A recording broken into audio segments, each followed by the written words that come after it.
gente tuviese más tiempo y más dinero, esto ocurriría muchísimo más a menudo. Él tiende una tela de araña con todo un despliegue de matices psicológicos, porque es sobre todo una aventura psicológica esta novela.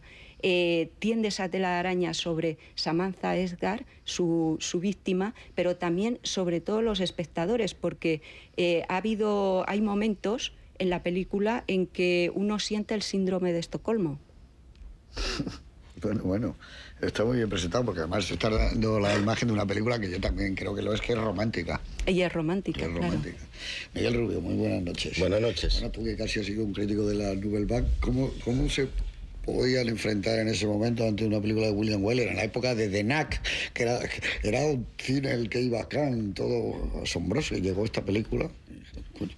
Me acuerdo de leer las críticas, la gente estaba sorprendida. Sí, es muy curioso, revisando para ver la película lo que se había escrito, bueno, naturalmente, André Bazin tiene uno de los mejores ensayos sobre este hombre, que es William Wyler, el jansenista de la puesta en escena. Pero en ese momento, por ejemplo, André Téchiné, magnífico director actual, hace una crítica feroz en Cannes de la película, bastante negativa, donde habla de la famosa glacialización de Wyler.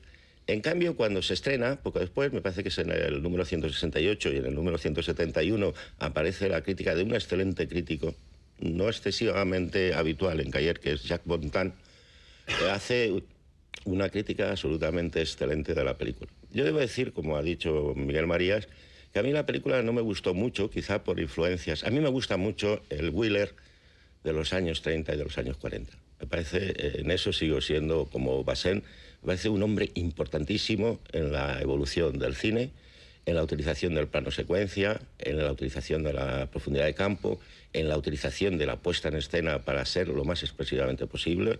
Ahí está, por ejemplo, Jezabel o por ejemplo, La Loba, donde hay momentos absolutamente culminantes, donde demuestra una cosa muy importante, las diferencias que van entre el cine y el teatro, y a la vez cómo el cine también se aproxima al teatro. La teoría famosa de Bazin de que en realidad la mejor forma de filmar una obra de teatro es filmarla tal cual, eso lo produce Wyler, y lo hace, por ejemplo, maravillosamente en Brigada 21, que es una de sus grandes películas, y ese mismo estilo se mantiene estupendamente, por ejemplo, en lo que para mí es su verdadera obra maestra, que son los mejores años de nuestra vida, que creo que he dado en este programa, o por lo menos yo lo he visto en este programa, y últimamente. Y me parece que es ese...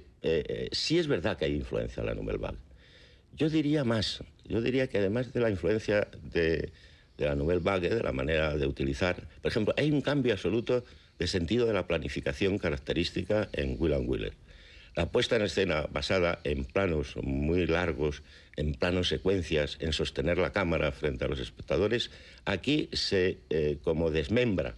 Hay una enorme cantidad de maravillosos, hay que decirlo, primeros planos, y estoy de acuerdo con Miguel Marías en que es una película sorprendente. Yo la había visto, no me había gustado excesivamente, y las otras 3 veces, yo no he llegado a 9, pero las 4 veces... Cada vez que la he visto últimamente me ha gustado más. Es decir, me ha sorprendido. Incluso la segunda vez que la vi no me gustaba excesivamente. Me parecía que estaba un poco de modé, quizá acostumbrados a un tipo de cine moderno.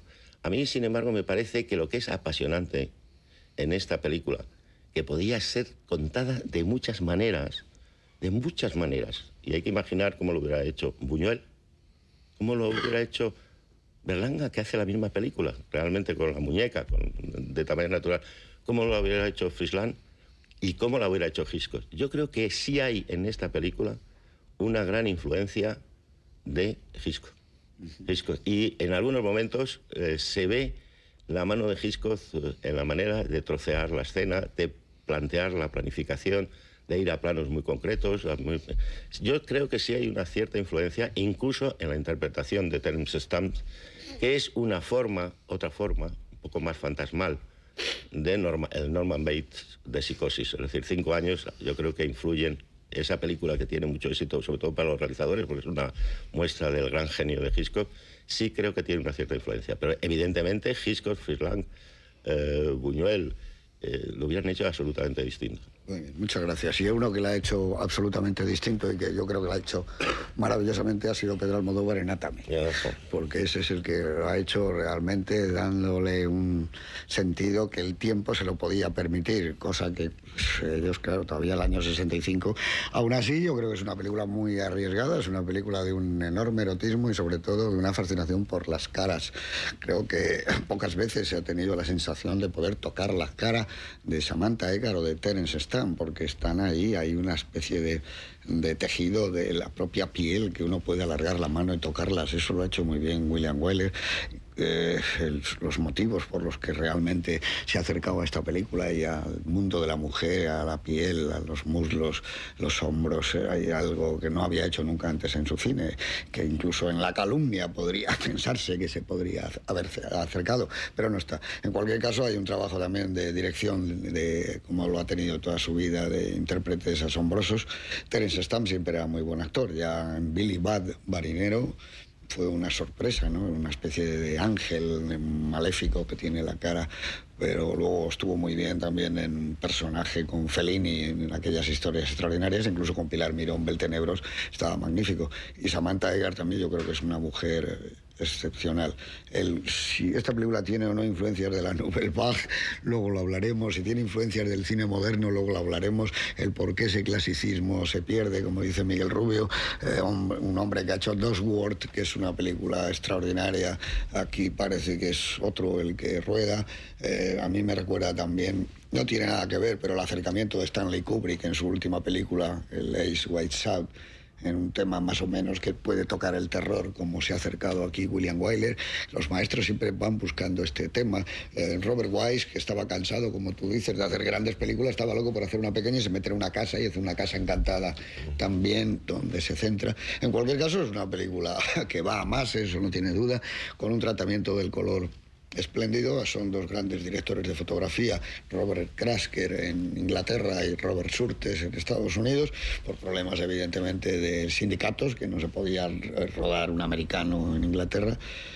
Y yo creo que es una película que se ve realmente con una enorme fascinación, y dentro de la película hay momentos en la película o bloques de la película que son realmente extraordinarios.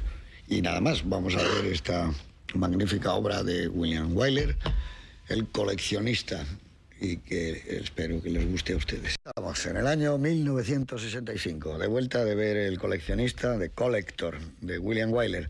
Es el año en que muere el poeta americano Thomas Stern Eliot, T.S. Eliot, autor de Asesinato en la Catedral, Cocktail Party, etc. Bueno, y es el año en que muere con 90 años Sir Winston Churchill, el 65.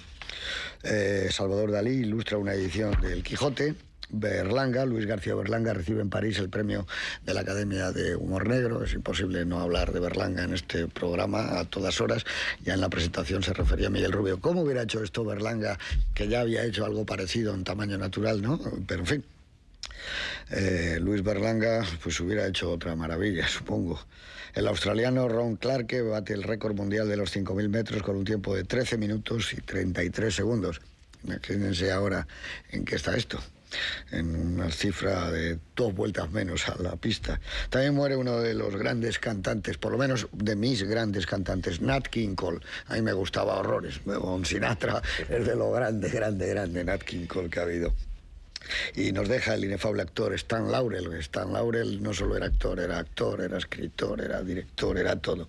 Uno de los grandes del humor. Fallece el director también de Marcelino Pan y Vino, Carne de Orca, Mi tío Jacinto y tantas, María Matrícula de Bilbao. Ladislao Baida, uno de los grandes señores que se acercaron al cine español. Era húngaro y recaló en España. Si hubiera recalado en Estados Unidos, estoy convencido que hubiera sido como Robert Sioma, William Dieterle, etcétera, porque tenía un enorme talento. El Real Madrid se proclama campeón de Liga y creo que es el año en que también el Atleti se proclama campeón de Copa. Es también el año en que la entrega de los Oscars es un gran triunfo para Sonrisas y Lágrimas, la película que decide no hacer William Wyler. Se ha equivocado pocas veces, pero esta fue una de ellas, y en otro error que tuvo fue Patton. Estuvo preparando Patton durante varios meses y luego la dejó, y fue una película también que obtuvo 8 Oscars. al mejor actor fue para Lee Marvin por Cat Ballou. Tenían que haberse dado también a Lee Marvin y al caballo, que hacía maravillosamente aquel caballo cogía unas borracheras tremendas y hacía un caballo bebido como pocos se han hecho. Y a Julie Christie por Darling. Estamos también en el apogeo del cine inglés. El Oscar a la mejor película